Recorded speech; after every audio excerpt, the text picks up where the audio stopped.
Oke, halo semua. Hari ini kita bakal ngomongin soal salah satu medan perang paling rumit yang ada, dan itu ada di dalam tubuh kita sendiri, sistem imun.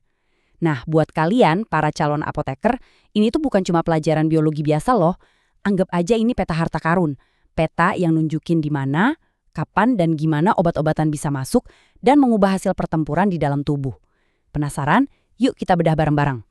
Biar gampang, bayangin aja tubuh kita ini kayak sebuah kerajaan. Keren kan? Nah, kalau kita lihat sistem limfatik ini tuh ibarat jaringan jalan tol super canggih sekaligus benteng-benteng pertahanannya.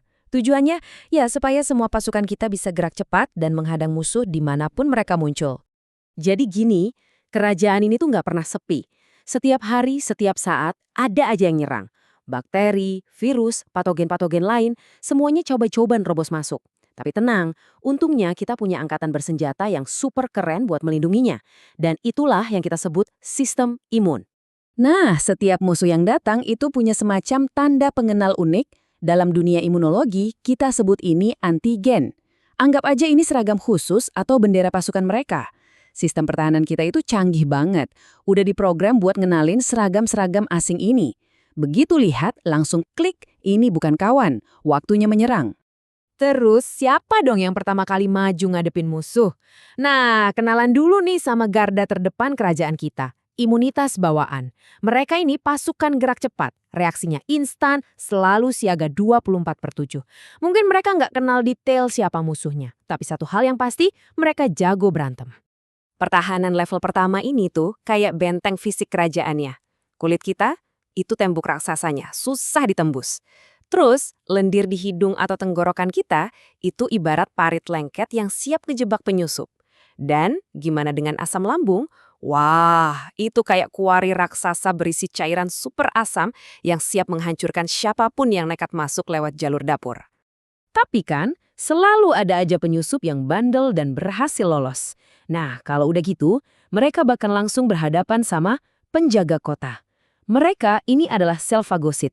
Tugasnya simple, patroli non-stop, dan kalau nemu apapun yang nggak punya KTP resmi kerajaan, langsung hap, dimakan. Beneran, dimakan hidup-hidup. Mereka cepat, efisien, tapi sayangnya mereka pelupa. Nggak pernah ingat muka musuh yang pernah mereka lawan. Terus gimana? Kalau para penjaga kota ini kewalahan, kalau musuhnya terlalu banyak.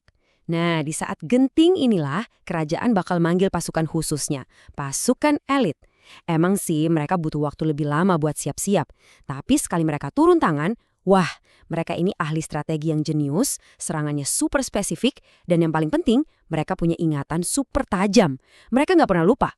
Oke, jadi di sini letak perbedaan kuncinya. Imunitas bawaan alias si penjaga kota itu kerjanya cepat, siap sedia, tapi ya gitu, pukul rata aja semua musuh pakai cara yang sama. Di sisi lain, imunitas adaptif si pasukan elit butuh waktu buat mempelajari musuh. Tapi sekali mereka kenal, ingatan itu bakal nempel seumur hidup. Dan serangan balasan mereka jauh lebih akurat, lebih kuat, dan jauh lebih mematikan. Pasukan elit ini punya dua unit andalan. Yang pertama ada sel B. Anggap aja mereka ini pabrik senjata super canggih yang bisa bikin senjata khusus buat ngelawan tiap jenis musuh. Unik! Terus yang kedua ada sel T. Mereka ini komandan lapangan.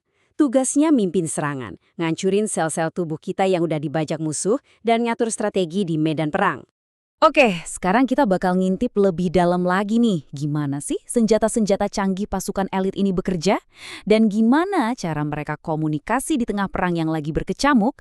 Nah, di bagian ini nih, peran kalian sebagai calon apoteker jadi super penting. Siap? Ini dia, mahakarya dari para sel B.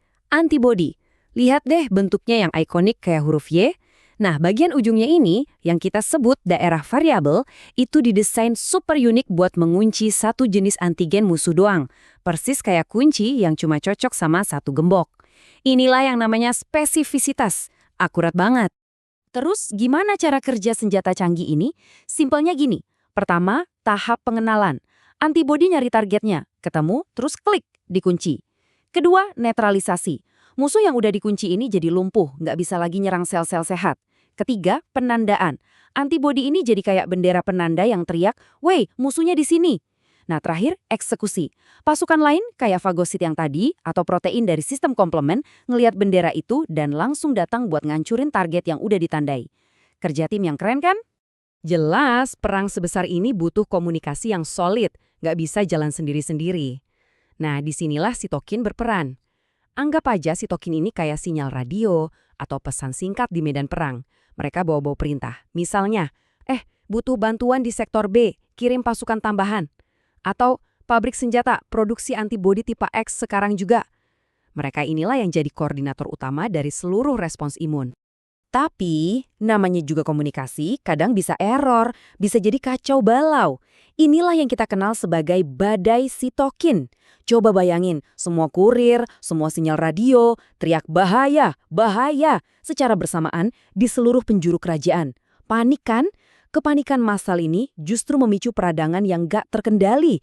Saking hebatnya, malah ngerusak jaringan tubuh kita sendiri.